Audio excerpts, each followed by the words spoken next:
the Indiana Fever game versus the Chicago Sky. It was Barbie night in Chicago, which normally is a very highly anticipated game with the Chicago Sky going up against the Indiana Fever. But unfortunately, in this game, neither of them played. So Caitlin Clark is obviously out indefinitely with injury.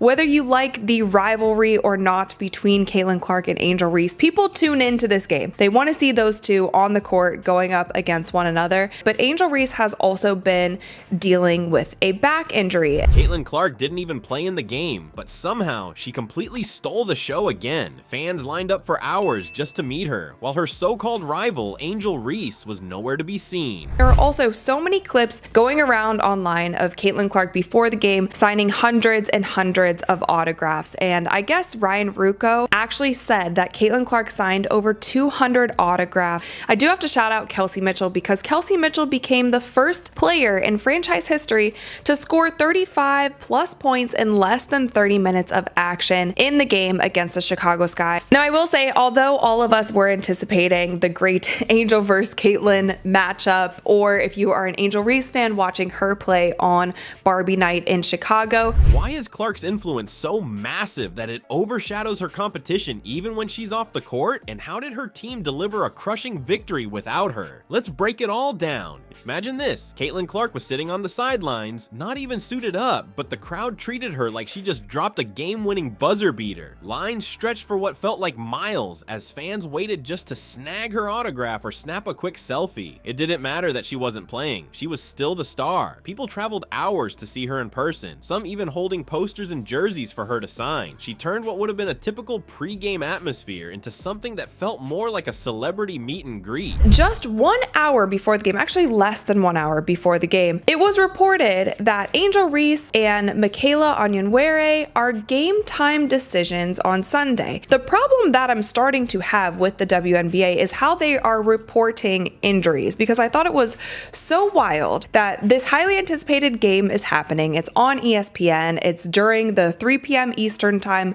Now, game time decisions, 1 hour before the game is actually crazy. Isn't that essentially game time? Cameras couldn't stop zooming in on her every move, and her energy alone buzzed through the arena. It's like Caitlin Clark doesn't just play the game, she is the game. Meanwhile, Angel Reese, nowhere to be found. Sure, she's been out dealing with an injury, but her social media presence during this stretch? Cryptic posts that hinted at something, but nothing concrete. And while Clark was shaking hands, smiling for cameras, and raking in admiration, Reese's absence from the public eye became louder. Fans, of course, noticed. Without Angel there to command her usual attention, Caitlin's star shone even brighter. The rivalry felt lopsided in that moment, not because of stats or an on-court battle, but because one player controlled the narrative while the other faded into the backdrop. Kelsey Mitchell is someone who is always going to be aggressive, and especially when Caitlin Clark is not on the floor, she has really taken over for the Indiana Fever. She is averaging 20.2 points per game this season, which is the third most in the WNBA. And she has been someone for the Indiana Fever who has stepped up big, especially when it comes to putting the ball in the hoop. And I have to say,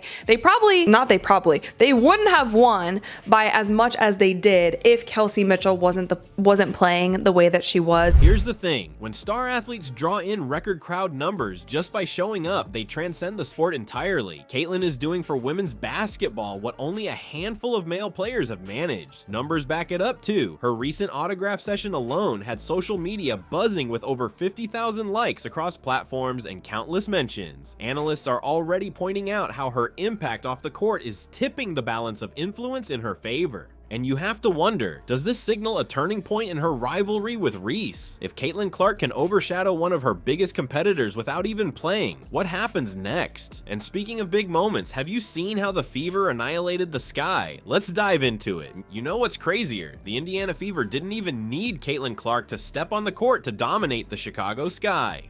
If you're an athlete, you know an hour before the game if you are going to be playing or not. And then obviously just about 30 minutes later, they announced that she would be out. I do wonder if the WNBA, they do it specifically for Caitlin Clark. We've seen it many of times with Caitlin Clark on her injury reporting, and they're starting to do it with Angel as well. There was only 8 Sky players that were available for this game, and if they would have had one less player available, then they would have had to forfeit the game against the Indiana Fever. Now, another player who made their debut for the Indiana Fever was Chloe Bibby. So the Indiana Fever signed Chloe Bibby to just a 7-day contract.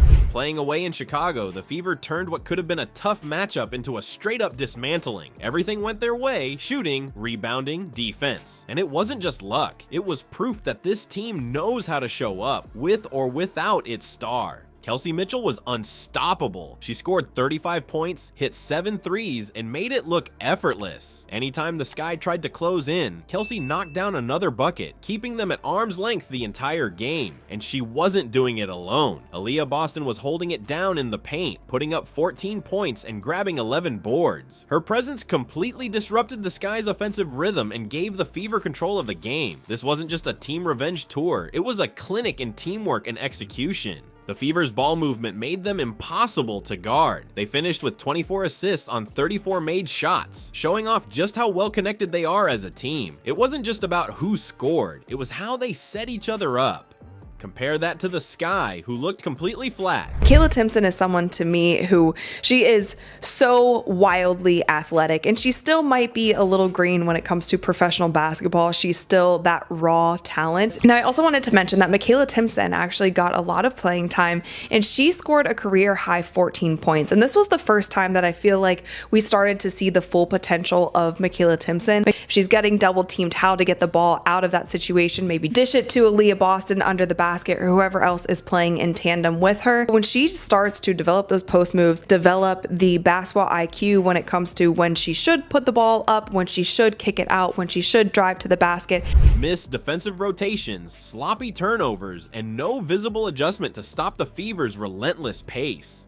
They gave up 17 turnovers, which Indiana happily converted into points. On top of that, the Fever shot nearly 50% from three-point range, while the Sky could only manage 31%. You can't win when you're that outmatched in efficiency. Even the Fever's bench came in ready, with players like Makayla Timpson and Lexi Hull stepping up to keep the energy high. It felt like every part of their game was clicking. This win wasn't just about beating the Sky, it was a statement. The Fever are proving they're more than Caitlin Clark's team. But here's the twist. What happens when Clark is back on the court? That's when this team could become unstoppable. Caitlin Clark's influence isn't just about points or assists, it's about the way she's reshaping the story of women's basketball. Even sidelined, she turned stadiums into fan convention. Hours-long autograph lines and viral social media reactions prove that her reach goes far beyond the court. Meanwhile, the Fever's crushing win over the Sky shows this team is more than just one player. They're proving they can dominate now, but with Clark in the mix, the ceiling feels infinite. So here's the question, are we witnessing the rise of a player so big she doesn't just boost a team, she boosts the entire league?